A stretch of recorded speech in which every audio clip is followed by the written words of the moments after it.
Welcome back to the podcast. I'm Maya El-Sayed. Today we're talking about something that lives in our chests as much as it sits beneath our feet: place attachment and the feeling of home. I want to start with a line I keep coming back to. Home is not just a place, it's a feeling. We'll unpack that phrase from personal, cultural, and scientific angles. And Lucas, I want you in on this right away. What does place attachment actually mean? Place attachment is the emotional bond people form with places. It grows from memories, repeated experiences, and meaning layered over time. In environmental psychology, researchers separate meaning from preference, so a house might be physically nicer, but if it lacks the memories and relationships, it won't feel like home. Over time, those repeated experiences create a kind of internal database that makes familiar settings feel like ground to us, reducing anxiety and helping people relax. Right. That idea of a database is such a good image. I remember pulling into a tiny apartment after a long move and thinking, I can finally drop the suitcase and breathe. It wasn't big or fancy, but the light hit the kitchen just the way my mother used to, and I felt something click inside. That must be place attachment, huh? Exactly, Maya. What you described, a small sensory cue triggering comfort, matches research about sensory anchors. Smells, sounds, light patterns, even small rituals season a space with meaning. Studies show those sensory cues can act as powerful anchors for feeling rooted, which is why people can feel at home in modest or temporary places. That makes me think of the way the episode text moves room by room, living room, kitchen, bedroom, and treats each as an emotional landscape. Let's start with the living room. For me, it's where the family story plays out: jokes, arguments, reconciliations. Lucas, what science backs up that living room as heart of home idea? Research on family rituals and shared spaces supports that the living room often becomes the stage for micro-rituals, things like nightly chats or watching a show together, which strengthen family bonding. Studies indicate regular family routines are linked with better emotional adjustment and even improved family health outcomes, especially when families face chronic stressors. So the living room isn't just a backdrop, it's literally a place where repeated social acts build attachment and resilience. Wow, I love that. Resilience built on couches and old blankets. It also explains why certain movie nights feel holy. But I also want to push back a little. Sometimes people love a neighborhood because of people, not the streets. Can the social ties outweigh the physical features? Yes. Environmental psychologists have long observed that social ties are often stronger predictors of place attachment than the built environment alone. People will say they love a neighborhood because of neighbors, community rituals, or the sense of trust, rather than because of trees or architecture. So when we talk about making a house into a home, the emotional infrastructure, people, rituals, mutual care, is central. Emotional infrastructure. I like that. Okay, the kitchen, my favorite. The episode text says it's not just a place to cook food, it's a place where love is served. There's a study about family cooking and shared meals. Can you tell us about that, Lucas? A 2024 study on family cooking and dining found that shared meals and cooking practices enhance family well-being by supporting emotional bonding and meaningful communication. Beyond nutrition, kitchens produce sensory memories, smells and sounds that become anchors for attachment.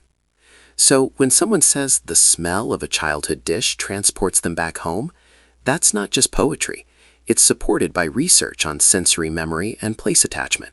Yeah, the smell of cinnamon rolls in my kitchen takes me straight to Sunday mornings at my grandmother's. By the way, you mentioned sensory anchors earlier.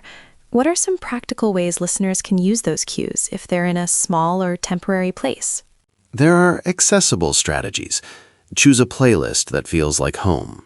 Bring a scent that reminds you of safety. Or designate a chair for a daily ritual, like morning tea or journaling. The point is repetition. Rituals season a space with meaning. Research suggests small acts and consistent routines create attachment, even in rentals or temporary housing. So it's less about the mortgage and more about the moment-by-moment life you build in a place. Speaking of safety, your notes mention psychological safety and something called defensible space. Can you explain both, Lucas? Psychological safety at home comes from predictability and control. Here, you decide who comes in, how things are arranged, and when you rest. That gives people permission to drop their guards and relax. Defensible space theory, developed by Oscar Newman in the 1970s, zooms out to neighborhoods. When residents feel ownership and responsibility for shared areas, crime drops and people feel safer. Simple design elements like porches, clear boundaries between public and private areas, and eyes on the street help foster that sense of guardianship. Eyes on the street. Love that phrase.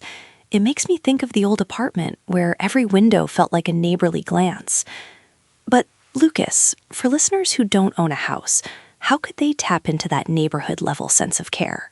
You can cultivate semi-public rituals, say hello to neighbors, join a community group, host a shared meal, or even watch over a small patch of sidewalk plants.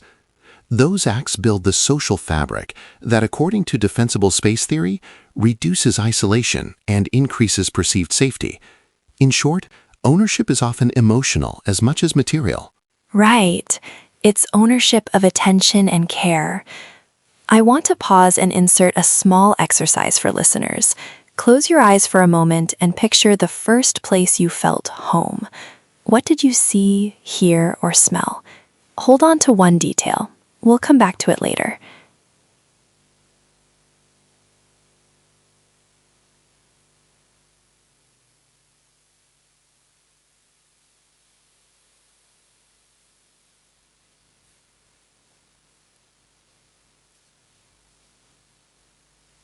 Bedrooms are often the most controllable spaces people have. We hang posters, choose colors, and arrange objects that reflect identity. Environmental psychology calls these spaces secure bases, where people self-regulate, reflect, and experiment with identity, especially in adolescence. The ability to control and personalize a room contributes strongly to place identity and overall well-being. I remember being a teenager and putting a keep out sign on my door. It felt like a declaration. It's interesting to think of that as identity work. Also, the episode mentions that home gives coherence and significance. There's a link to meaning in life research, right? Yes. Work in existential and place attachment research suggests that being present in places we feel attached to strengthens our sense of meaning by offering coherence and significance, a secure base where life events make sense. People report stronger meaning in life when they're able to connect with places that anchor them emotionally, even if big goals and purpose unfold elsewhere. Yes. Work in existential and place attachment research suggests that being present in places we feel attached to strengthens our sense of meaning by offering coherence and significance, a secure base where life events make sense.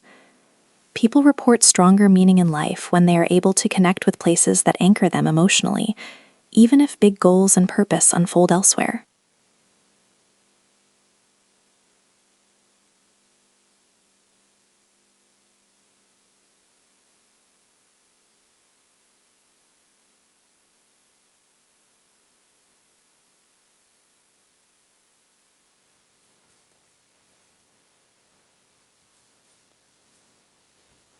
Absolutely.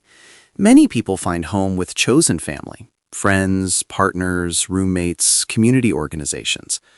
Studies on migrant communities and aging show that community institutions, like cultural centers or faith communities, often serve as the loci of belonging more than the physical apartment. So social networks and shared culture can be primary drivers of place attachment. That resonates with my experience across 3 countries. Sometimes the place that felt most like home was a small cafe where I met people who spoke my language. But let's not avoid the painful stuff. What about people whose early homes were unsafe? How do we talk about rebuilding home for them? That's crucial. When early environments were unsafe, therapy often helps people develop an internal sense of home. practicing self-care, establishing routines, and creating small sanctuaries in their living spaces. Even in rentals, personalization and rituals can be acts of healing and self-parenting. Research on post-disaster housing also shows people can develop strong attachment to new, safer housing because it symbolizes survival and stability, even as grief for the lost home remains. I want to pause there. That image of new housing is both relief and grief. It's layered, isn't it? People carry those layers in their hearts. Lucas, the episode offers practical steps to cultivate home intentionally. Could you list a few evidence-based tips? Sure. First, establish routines. Weekly rituals like game nights or daily rituals like morning tea help season a space. Second, use sensory cues, specific sounds, scents, and visuals that remind you of safety and belonging. Third, cultivate social ties. Small acts of neighborliness and participation build the emotional infrastructure of home. These are supported by studies showing family rituals, sensory anchors, and social networks all strengthen place attachment and well-being. That's great. I'm going to add one small personal tip. Keep one corner of your place intentionally uncluttered, a breathing corner where you can sit without doing anything but breathe. It sounds small, but it can be a ritual in itself. I love that. A breathing corner. It's an actionable, low-cost way to create a secure base. Small, repeated practices often matter more than grand design changes. Quick interruption. Lucas, do you ever think home can be digital? Like a playlist or a long-distance video call becoming a kind of place?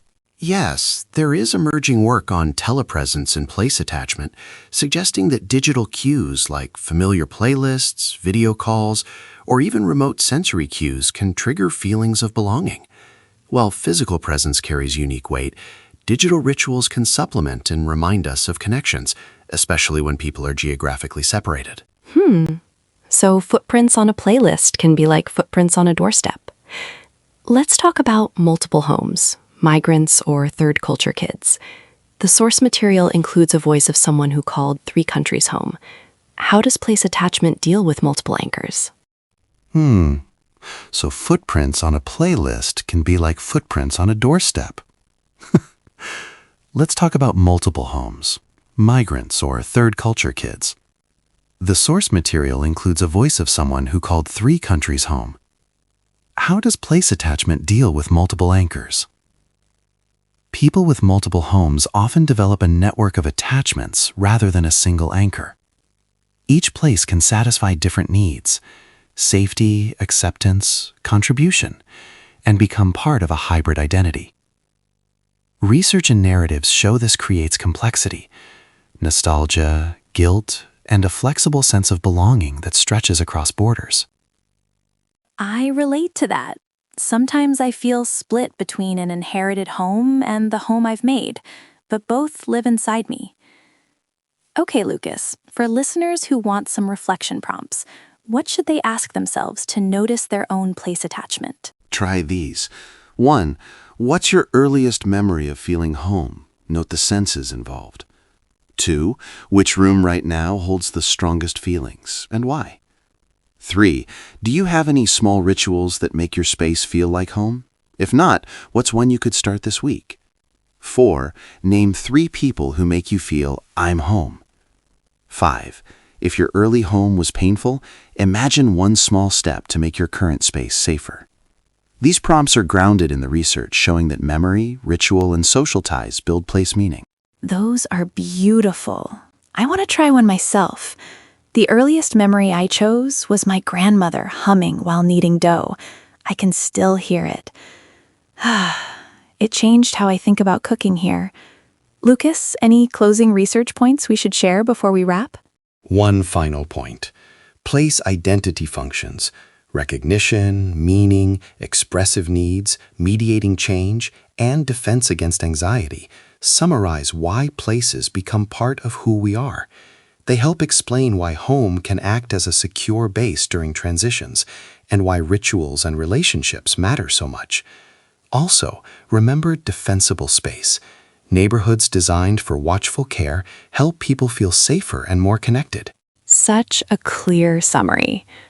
Before we end, I want to read a short invitation to listeners. Notice one sensory detail from your home right now, a smell, a sound, a light, and commit to repeating one small ritual for a week. See what happens. Lucas, would you join me in that challenge? Absolutely. I'll pick a nightly walk around the block as my ritual, a little guarding of my street, and a way to notice neighbors and sounds that anchor me. It's simple, but research says these small acts add up. Perfect. All right, this has been a rich conversation. Places, people, rituals, sensory anchors, defensible spaces, multiple homes, loss, and rebuilding. Any final words, Lucas? Just this. Home is both feeling and function. While a house is a structure, home is the pattern of interactions, rituals, and meanings layered over time. Even in small or temporary spaces, you can intentionally build attachment and a sense of coherence. I love that. Thank you, Lucas, for grounding these personal instincts in research and for your warmth today. And thank you, listeners, for coming along on this room-by-room, heart-by-heart exploration. We'll leave you with that thought. No matter where life takes you, your home can travel with you as a feeling. Until next time. Thanks, Maya. Take care, everyone. Notice one small thing that feels like home today. Bye for now. Bye.